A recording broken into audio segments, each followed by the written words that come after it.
কবির হোসেন মানিকগঞ্জ সদরের ভাড়ারিয়া এলাকার বাসিন্দা। প্রতিবন্ধী কবির জীবিকা হিসেবে বেছে নিয়েছেন শুটকি কেনাবেচা। দুই হাত নেই, কিন্তু চালিয়ে নিচ্ছেন লেনদেন সহ সব দৈনন্দিন কাজ। সন্তান আর বাবা মা যৌথ পরিবারের ভারও তারই কাঁধে।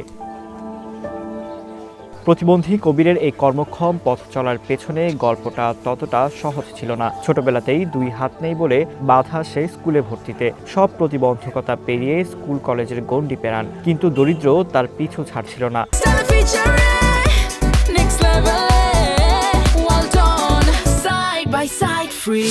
স্কুল কলেজ জীবন থেকেই তাই পড়ার পাশাপাশি শুরু করেন বাদাম কেনাবেচা। পরে কোচিংয়ে পড়িয়ে সংসার চালান, কিন্তু ছাড়েননি লেখাপড়া। পাশ করেন এইচএসসি, এরপর মানিকগঞ্জ সরকারি দেবেন্দ্র কলেজ থেকে দর্শনে অনার্স মাস্টার্স। সর্বপ্রথম যখন আমি প্রাইমারি স্কুলে ভর্তি করতে নিয়ে যায় মা আমাকে, তখন আমার এই হাত দেখে ভর্তি করে না। সামাজিকভাবে এটা প্রতিবন্ধকতা মনে করছে, যে টিচাররা মনে করছে এই হাত দেখে কীভাবে লিখবো।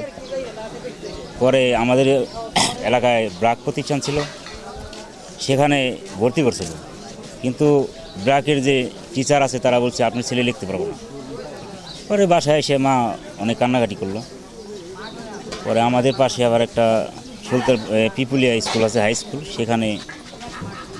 সেখানেও ফেরত দিছিল। পরে একটা টিচার ছিল, সে বলছে যে আপনার ছেলেকে রেখে যান, যদি কোনোদিন হাত দিয়ে লিখতে পারে, লিখতেও তো পারে। তবে এত সংগ্রামের পরও ভাগ্য ঘোরেনি তার, জোটেনি কোনো চাকরি। শারীরিক প্রতিবন্ধী হওয়ায় আবেদন আর ইন্টারভিউ দেওয়ার মাঝেই সময় চলে গেছে তার, হাতে আসেনি চাকরি নিয়োগপত্র। তাই বাধ্য হয়ে এখন হাটে বাজারে ঘুরে ঘুরে শুটকি আর কাসুন্দি বিক্রি করছেন। প্রতিবন্ধী ভাতা আর শুটকি বেচার আয়ে চলছে তার পরিবার। বিভিন্ন জায়গায় চাকরির আবেদন করছি, এর মাধ্যমে বিভিন্ন কোঠায়, ফ্যামিলি প্ল্যানিংয়ে, প্রাইমারি স্কুলে চাকরি হয় নাই। আমার স্যাররাই বলছে যে তুমি এসএসসি পাস করলে তোমার চাকরি হবে। এসএসসি করেছি, হয় নাই। ইন্টার করলাম, হলো না। তারপর মাস্টার্সও করছি, ডিগ্রি পড়লাম, হলো না চাকরি। এখন চাকরি না হওয়াতে এখন একটা তো করতে হবে। পরবর্তীতে আমার প্রাইভেটটা আমার মিস্টেক হয়ে গেল, বাদ হয়ে গেল করোনা আসার পরে।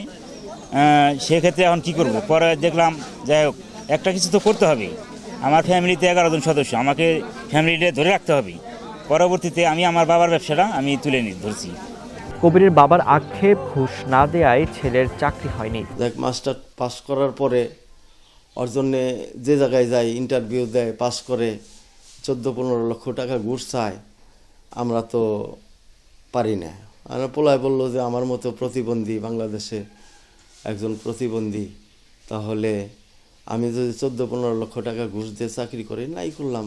তার থেকে হাত পাতে মানুষের কাছে খাওয়াও ভালো। যাই হোক, এখন যে এটা বাদ দিল, আমি ওই করোনার থেকে বললাম কি যে আমি কিছু শুটকি মাছ বেচি, তো ওই শুটকি মাছই তুমি বেচো, পাশাপাশি কিছু শস্য কিনে একটু কাসন্দ তৈরি করে নিজের হাতেই এগুলো বিক্রি করে আজ পর্যন্ত আসছি। এ পর্যন্ত আমরা কোনো সুখ সুবিধা পাইলাম না এই পোলাটার জন্য আর কি। আমাদের জন্য যাই হোক, আমাকে তো বয়স শেষ হয়ে গেছে, আমরা তো কিছু করার কিছু নাই। এখন এই ছেলেটার জন্য যদি সরকারি কিছু অনুদানও পায়, তাহলে হয়তো আমরা দেখে গেলে পরে হয়তো ময়ূরেও আমরা একটা শান্তি পাবো।